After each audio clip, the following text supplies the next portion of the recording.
আজকে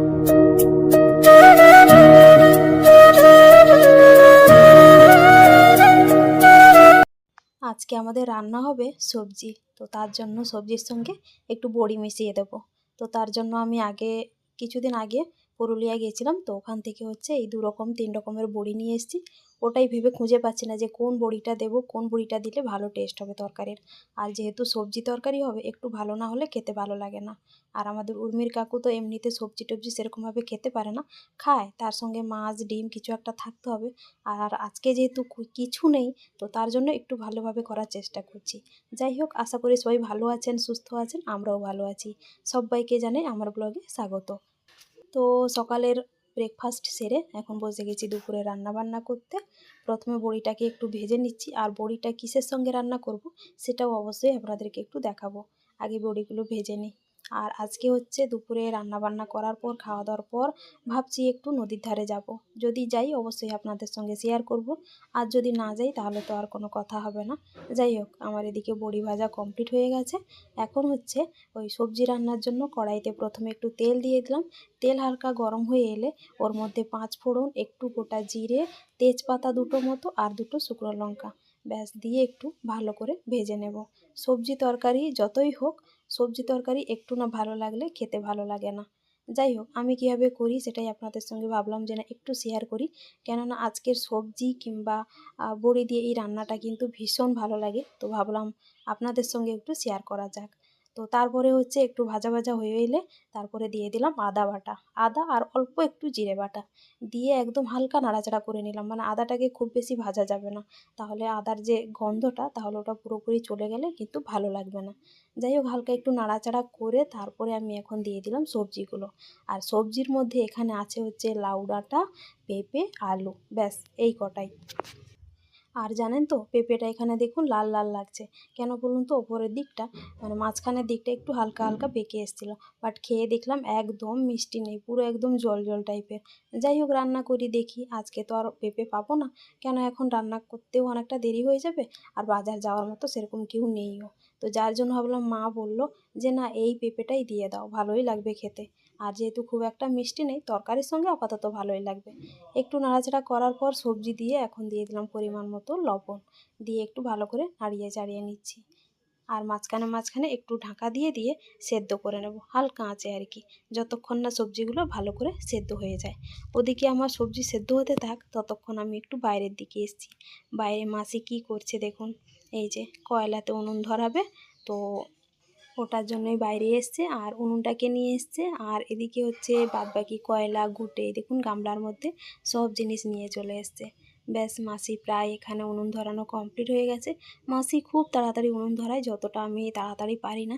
যাই হোক, মাসি তো কাজের লোক, আর সব সময় যেহেতু ওরা করে, ওদের একটা আলাদাই ব্যাপার আর কি। আমরা যেহেতু করি না এইভাবে।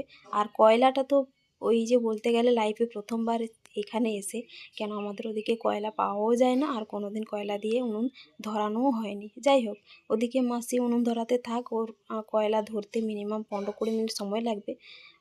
মাসি ওদিকে কয়লা দিয়ে উনুন ধরালো, তার কারণ ওটাতে ভাত বসবে।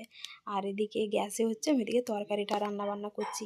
আর হ্যাঁ, আমি মাঝখানে এসে একবার ঢাকনা খুলে বড়িগুলো দিয়ে দিয়েছিলাম, আর একটু দিয়ে দিয়েছিলাম অল্প একটু হলুদ দিয়ে, আবার ঢাকা দিয়ে গিয়েছিলাম। মোটামুটি সবজিগুলো সেদ্ধ হয়ে এসছে। আর এখানে কিন্তু জল না দিয়ে সবজিটাকে একটু ভালো করে কষিয়ে কষিয়ে সেদ্ধ করে নিতে হবে, কেন তার আগে যদি সেদ্ধ করা হয় জল দিয়ে, তাহলে কিন্তু তরকারি টেস্টটা এতটা ভালো আসবে না।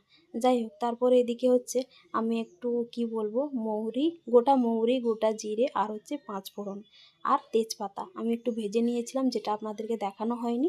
ওটা উর্মির কাকু একটু হামানদিস্তায় আমাকে একটু গুঁড়ো করে দিল। ব্যাস মশলা কষানো কমপ্লিট, সেদ্ধও কমপ্লিট। ওপর থেকে ওই গুঁড়ো মশলা যেটা উর্মির কাকু গুঁড়ো করে দিল, ওটা একটু দিয়ে দিলাম। আর এই গুঁড়ো মশলাটা দেওয়ার জন্য এই তরকারির টেস্টটা কিন্তু খুব সুন্দর লাগে, আলাদাই একটা গন্ধ আসে, আলাদাই একটা ফ্লেভার, বেশ সুন্দর লাগে। যাই হোক, আপনারাও একবার এই মশলাটা বানিয়ে যে কোনো সবজি তরকারিতে উপর থেকে ছড়িয়ে দেবেন, বেশ ভালোই লাগবে। আমার তো ভালো লাগে, এবার আপনারা একবার ট্রাই করে দেখবেন, তাহলে হয়তো আপনাদেরও ভালো লাগতে পারে। কি জানি, সবার পছন্দ অপছন্দ তো আমি আর বলতে পারছি না। যাই হোক, এইভাবে একবার করে দেখবেন, যদি ভালো লাগে, কেউ যদি করে থাকেন তাহলে অবশ্যই আমাকে একবার কমেন্ট করে জানাবেন। সবজির এই তরকারি, এই কটা সবজি আর বড়ি দিয়ে একদম হালকা পাতলা ঝোল ঝোল বানাবো। আর লঙ্কা, যেহেতু শুকনো লঙ্কা দুটো দিয়েছিলাম, তার জন্য এখানে কি করলাম, কাঁচা চেরা লঙ্কা ওপর থেকে একটু ছড়িয়ে দিলাম।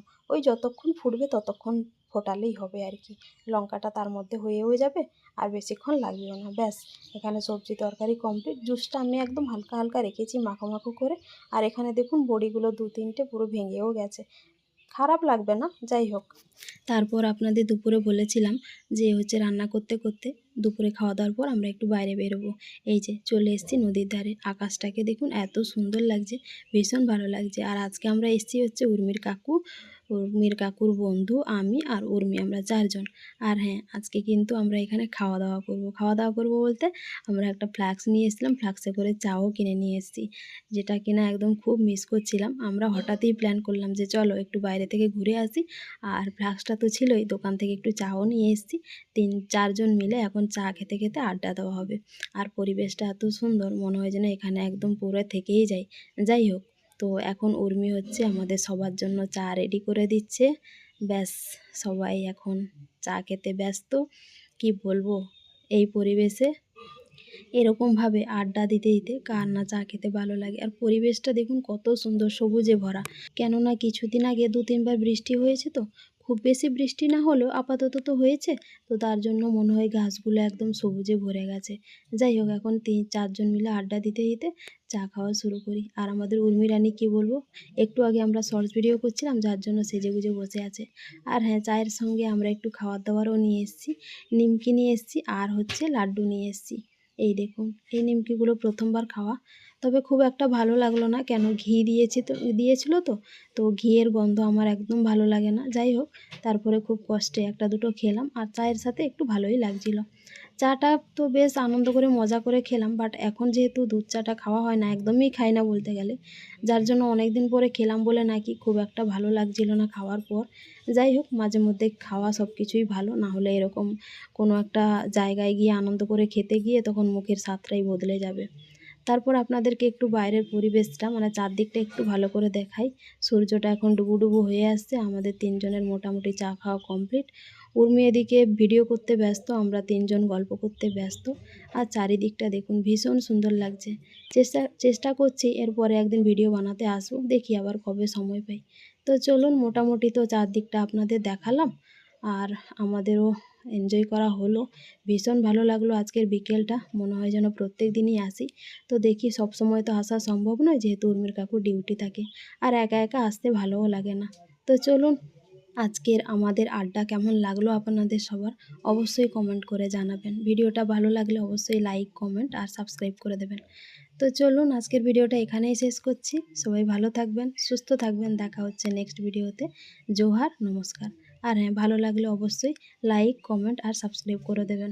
আমাদের গল্প কিন্তু এখনও ফুরোচ্ছে না, সন্ধে হয়ে প্রায় চলে এলো, তাও গল্প শেষ হচ্ছে না। যাই হোক, বাড়ি ফিরতে হবে। চলুন যাওয়া যাক, গল্প আর শেষ হবে না, আবার পরের দিন চেষ্টা করব আসার জন্য।